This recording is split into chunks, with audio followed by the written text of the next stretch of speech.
जय जगन्नाथ। श्री शिवाय नमस्तुभ्यं। महाशिवरात्रि चतुर्थी तिथि किंबा चतुर्दशी रे पड़ी थाए। एहाको महाशिवरात्रि रूपरे बा जागर रूपरे पालन करा जाए। समस्त बंधुगण को मोर सीताराम। आपण माने जदि एही चैनल को सब्सक्राइब करि नाहंती तेबे एही चैनल को सब्सक्राइब करि नियंतु एवं लाइक करंतु। वीडियोटी को संपूर्ण देखंतु। चलंतु जानिबा महाशिवरात्रि पालन करिवार उपाय सब कौन रहिछि। प्रथमे आपण प्रातरु उठी शिव पार्वती को मनरे स्मरण करी शय्या त्याग करंतु। स्नान करिबा परे सूर्य को प्रणाम करंतु। शिवंको पाखरे पूजा पाई नूतन वस्त्र धारण करंतु। पूजा सामग्री पाई पंचा क्षीर, बेलपत्र, लहुणी, आखु रस, पैड जल, घी, गंगा जल, पंचामृत, महु, चंदन, कुंकुम एवं नैवेद्य एहाकु एक पितल थाली रे सजाड़ंतु। महाशिवरात्रि शिवंको पाखरे पूजा कला बेले एही सब मंत्रर पाठ करंतु। लिंगाष्टक मंत्रर पाठ करंतु। शुभ फल मिली थाए। शिव पंचाक्षर मंत्र पाठ करंतु। शिव षडाक्षर मंत्र पाठ करंतु। शिव तांडव मंत्र पाठ करंतु। दारिद्र्य दहनाष्टक मंत्र पाठ करंतु। शिव चालीसा मंत्र पाठ करंतु। संध्या समय रे सुंदरकांड पाठ करंतु। एहा खुशी खबर मिलवा सह धनर प्राप्ति होइथाए एवं मृत्यु जय मध्य मिलिथाए। शिवंको पाखरे पूजा कला बेले हलदी किंबा चंदन मस्तक त्रिकुंडर तिलक लगांतु। मने रखंतु शिवंको पाखरे पूजा कला बेले हलदी किंबा चंदन मस्तक त्रिकुंडर तिलक लगांतु। भगवान शिव होउछंदी अकर्म कर्मदायक। शिव अकर्म को मध्य जेकोसी अकर्म व्यक्ति होता कर्म दे थांती।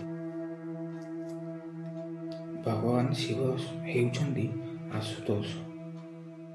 भगवान शिव केबे भी कहार लुह देखि पारिबे नाही। शिवरात्रि रे शिवंको पाखरे कौन चढ़ाइले कि फल मिली थाए। शिवंको पाखरे चंदन लगाइले पोड़ा जलारू मुक्ति मिली थाए। दुर्दुरा फल देले समस्त शत्रु खंडन होइथाए। शिवंको पाखरे आखु रस चढ़ाइले दारिद्र्य दूर होइथाए। शिवंको पाखरे केतकी फूल चढ़ाइले धनर प्राप्ति होइथाए एवं ऋणरू मध्य मुक्ति मिली थाए। शिवंको पाखरे महु चढ़ाइले रोग सब खंडन होइथाए। शिवंको पाखरे बेलपत्र चढ़ाइले आपणकर अटकी जाइथिबा कौनसी काम हो जाइथाए। महाशिवरात्रि रे जदि पारिबे शिवंको पाखरे बेलपत्रर उपर पत्रे श्री एवं तल दुई पत्रे राम चंदनर लेखिले जहाँ मानसिक करथांती पूर्ण हो जाइथाए। मने रखंतु आउ थरे मु कहि दउची शिवंको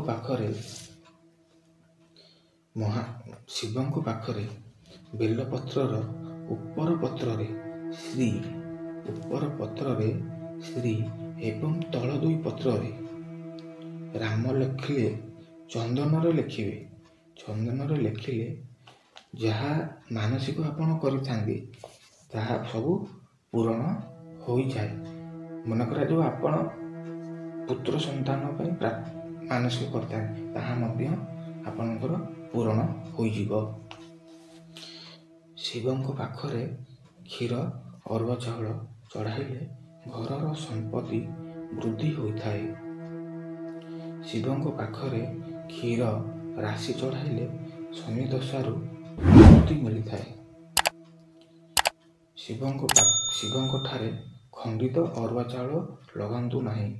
ଏଇଟା ବି ମନେ ରଖନ୍ତୁ, ଶିବଙ୍କ ପାଖରେ କେବେ ବି ଖଣ୍ଡିତ ଅରୁଆ ଚାଉଳ କେବେ ଲଗେଇବେନି। ଗୋଟା ଅରୁଆ ଚାଉଳ ଶିବଙ୍କ ପାଖରେ ଲଗେଇବେ। 5ଟି ଲଗାନ୍ତୁ, କିନ୍ତୁ ଗୋଟା ଲଗାନ୍ତୁ। ଶିବଙ୍କ ପାଖରେ ପୂଜା କଲା ବେଳେ ଭଲ ଗୁଆ ଘିଅରେ ଘିଅ ଜାଳନ୍ତୁ। ପରେ ଅରୁଆ ଚାଉଳକୁ ହଳଦୀରେ ମିଶାଇ ଦୀପ ତଳେ ରଖନ୍ତୁ। ଶିବଙ୍କ ପାଖରେ ପୂଜା କଲାବେଳେ ମନରେ ମାନସିକ ବା ମନର କଥା କୁହନ୍ତୁ, ଏହା ପୂରଣ ହୋଇଥାଏ। ଆପଣଙ୍କର ଯଦି କୌଣସି ସମସ୍ୟା ଥିବ ତାହା ଜଲ୍ଦି ପୂରଣ ହୋଇଯିବ। ଆପଣଙ୍କର ଯେକୌଣସି ସମସ୍ୟା ଥିବ ମନରେ ଭାବିକି ଆପଣଙ୍କର ସେଇ କଥାଟାକୁ କହିବେ, ସେହା ପୂରଣ ହୋଇଯିବ। ଏବଂ ଚାକିରି କ୍ଷେତ୍ରରେ ମଧ୍ୟ ପଦୋନ୍ନତି ମିଳିବ। ଶିବରାତ୍ରିରେ ଶିବଙ୍କ ପାଖରେ ଘର୍ଷଣ ଭୋଗ କରାନ୍ତୁ।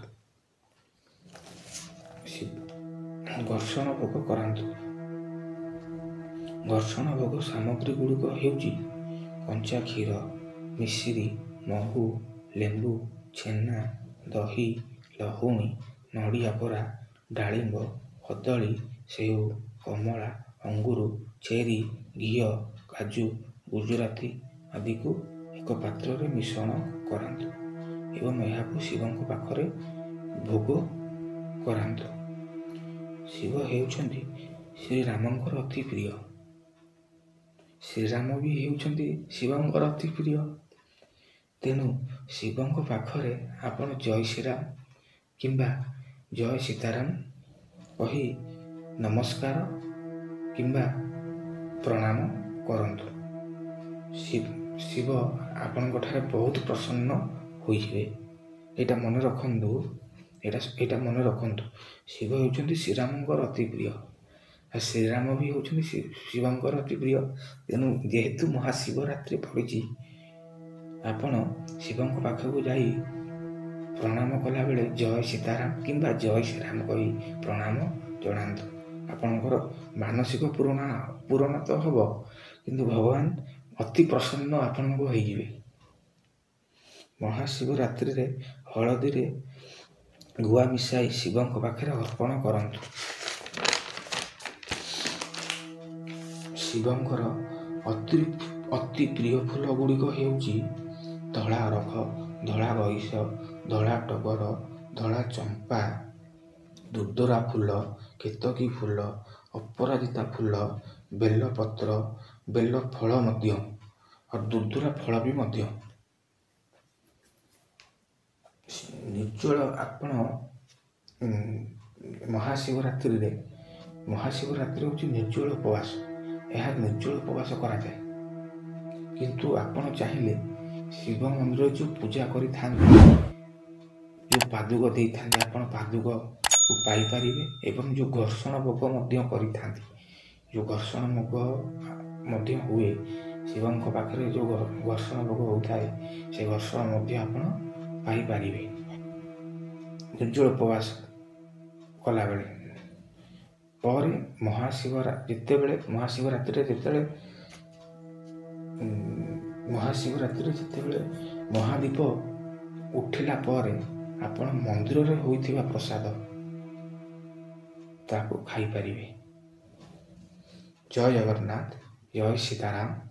ଶ୍ରୀ ଶିବାୟ ନମସ୍ତୁଭ୍ୟଂ, ଶ୍ରୀ ଶିବାୟ ନମସ୍ତୁଭ୍ୟଂ, ଶ୍ରୀ ଶିବାୟ ନମସ୍ତୁଭ୍ୟଂ। ସମସ୍ତଙ୍କୁ ଜାଗର ବା ମହାଶିବରାତ୍ରି ପାଇଁ ମୋ ତରଫରୁ ଅନେକ ଶୁଭେଚ୍ଛା ଏବଂ ଶୁଭକାମନା। ଜୟ ସୀତାରାମ, ଜୟ ସୀତାରାମ, ଜୟ ସୀତାରାମ।